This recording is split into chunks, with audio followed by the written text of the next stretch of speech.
आज लोगों ने मुझसे एक कहानी सुनाने के लिए कहा।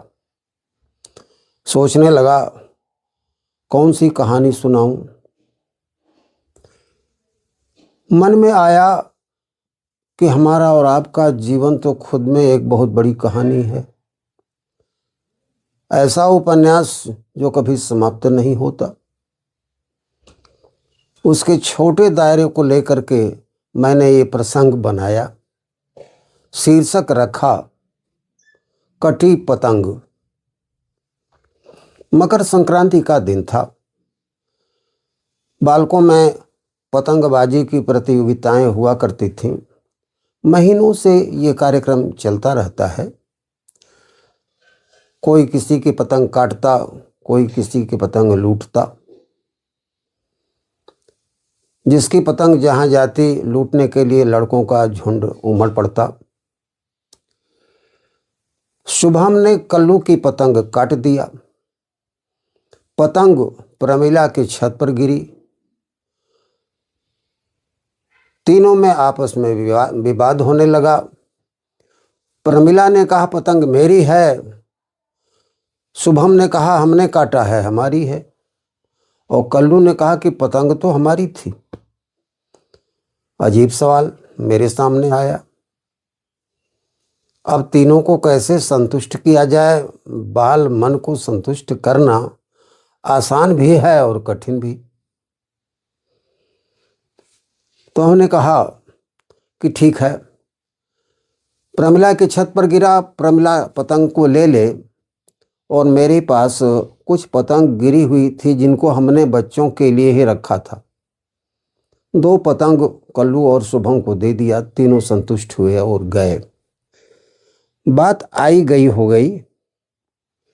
सोचने लगा कि जीवन भी के एक ऐसी कटी पतंग के समान है जो निरंतर उड़ा करती है लेकिन गंतव्य का पता नहीं। एक बार की और बात है। किशन और राधा दोनों छोटे छोटे बच्चे प्राथमिक विद्यालय के घेरौंदा बना करके खेल खेल रहे थे। आपस में झगड़ गए, धक्का मुक्की कर लिया। किशन ने उसकी शिकायत अपने दादा से किया। किशन के पक्ष में उसके दादा राधा से झगड़ने के लिए आ गए। राधा की दादी भी आ गई। बच्चों को लेकर के दादा और दादी में भी बात शुरू हो गया। ये सवाल भी मेरे सामने आया। मैंने दोनों को हटाया, दादा को और दादी को, और बात समाप्त हो गई।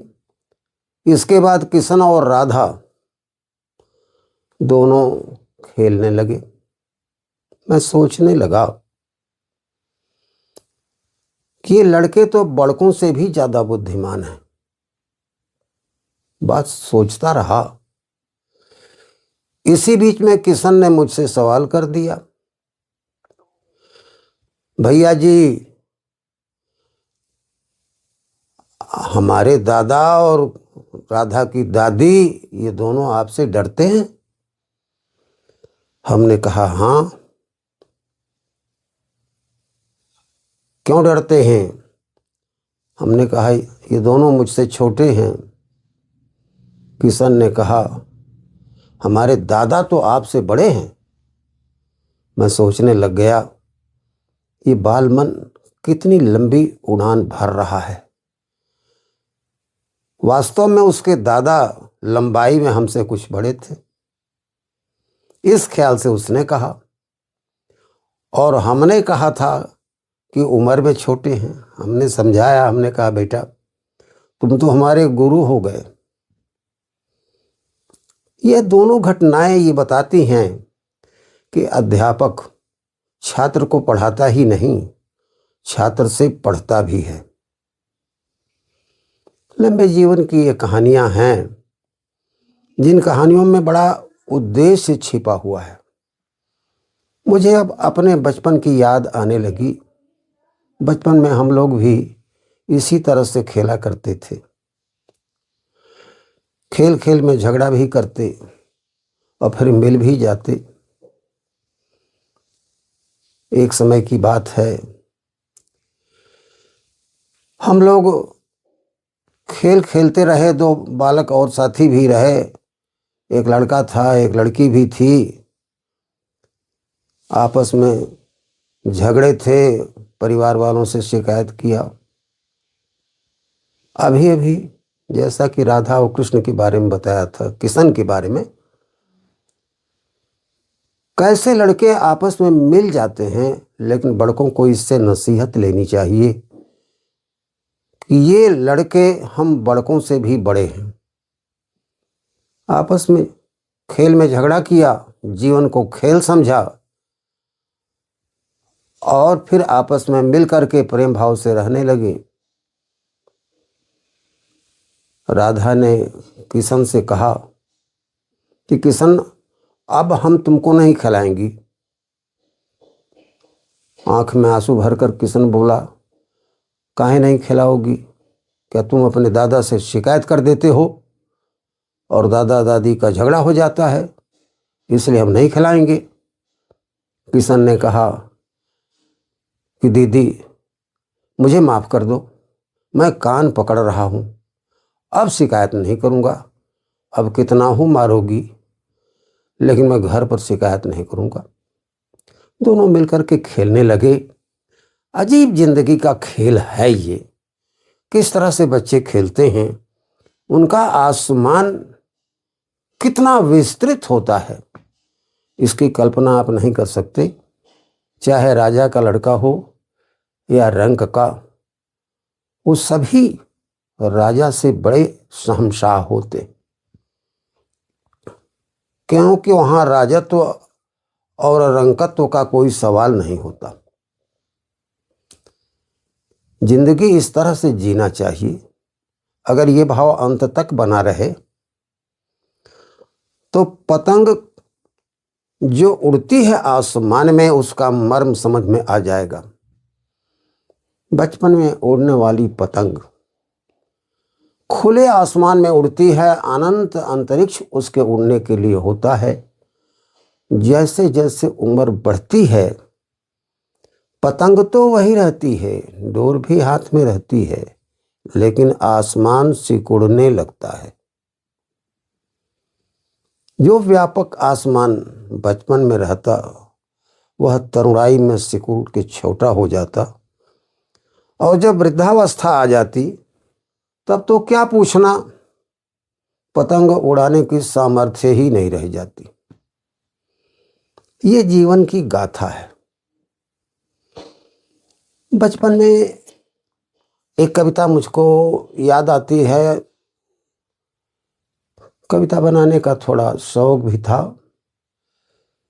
अवस्था कम थी, संभवतः जूनियर कक्षा के छात्र रहे होंगे माध्यमिक के। वो कविता मुझको याद आती है। इस संदर्भ में मैं उसके टोन सुनाता हूँ। कई दशक बीत गए जबकि ये कविता है, बनाया था मन के गीत के लिए। वह जीवन कितना सुंदर था, वह जीवन कितना सुंदर था, खुशियों से भरा समुंदर था, वह जीवन कितना सुंदर था।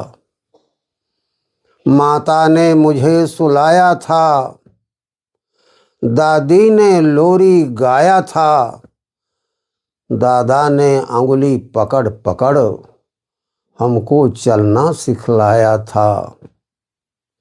सारा सुख घर के अंदर था, वह जीवन कितना सुंदर था। लंबी कविता है, इसकी टोन मैंने आपको सुनाया। ये बहुत पहले की बनाई हुई कविता रही है। सोचता हूँ बचपन का वो जीवन कितना सुंदर था। विशाल संसार अपना था, उसमें छोटे बड़े का या धनी गरीब का कोई भेद नहीं था, सभी समान थे। इससे समत्व और कहाँ खोजा जा सकता है। और आज कई दशकों के बाद इस अवस्था में मैं पहुंचा हूं, और जिस विद्यालय में मैं भी जन्म लिया, पढ़ा, पला और बढ़ा, उसी विद्यालय के छात्रों के बीच आज पढ़ाने का भी मौका मिलता है, तो उन यादों को मैं ध्यान में रखता हूँ जो मेरे दादा ने बताया था, जिन्होंने विद्यालय उस समय चलाया था जब विद्यालय नहीं हुआ करते थे, और 2 सूत्र उन्होंने दिया था, खैराती पढ़ाई, खैराती दवाई। उनका दिया हुआ वो सूत्र अब भी याद आता है। आज इस अवस्था में आकर के उस पतंग सरीखे जीवन के बारे में सोचता हूं कि जीवन एक कटी पतंग के समान है। डोर तो हाथ में रहती है, पतंग भी रहती है, लेकिन आसमान सिकुड़ता जाता है, सिकुड़ता जाता है। काश उतना ही विस्तृत आसमान होता जैसा बचपन में था, तो जिंदगी कितनी मनोरम होती। स्वर्ग कहीं खोजना नहीं, स्वर्ग तो है ही। हम स्वर्ग से भी बढ़कर दुनिया में रहते हैं, लेकिन इसे हम नरक बना देते हैं जब पतंग का आसमान छोटा कर देते हैं। संकीर्ण विचार हमारे आसमान को छोटा करते हैं, पैर की मोच और संकीर्ण सोच आगे बढ़ने नहीं देती। कटी पतंग के संदर्भ में जीवन को इस प्रकार से जीना चाहिए जैसे बालकों ने जिया। आप भी जिए, और आज भी उस विस्तार को, व्यापकता को हम बनाए रखें। आज के मन की गीत की एक कविता के साथ ये कहानी मैं समाप्त करने जा रहा हूं। ये कविता उस यादगार के संदर्भ में है जो इतने लंबे जीवन बिता करके हम लोग आए हैं, तब बताते हैं। उस समय की याद आती है। तू याद में आए ना आए, तू याद में आए ना आए, पर याद तुझे मैं करता हूँ। तू याद में ना आए, तू याद में आए ना आए, पर याद तुझे मैं करता हूँ। बर्बाद गुलिस्ते हुए मगर आबाद उन्हें मैं करता हूँ। तू याद में आए ना आए, पर याद तुझे मैं करता हूँ। ऐ जिंदगी, तू याद में आए या ना आए, लेकिन हम तो तुमको बराबर ही याद करते हैं और करते रहेंगे। आज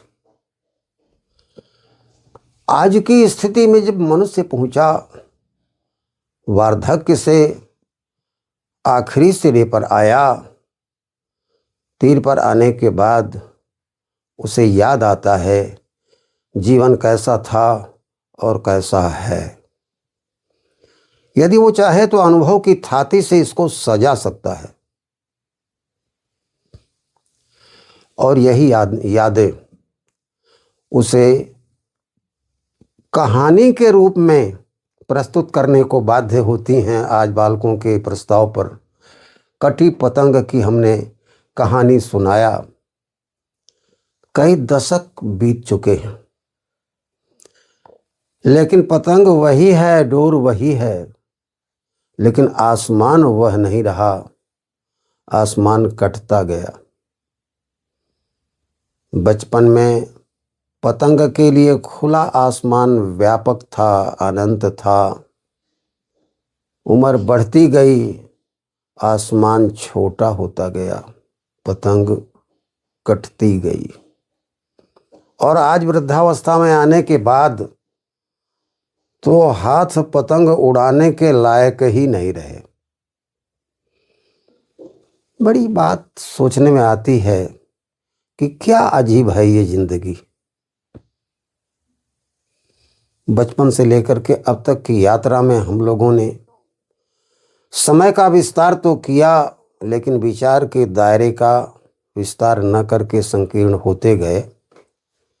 इसीलिए कहा है कि पैर की मोच और संकीर्ण सोच आदमी को आगे बढ़ने नहीं देते।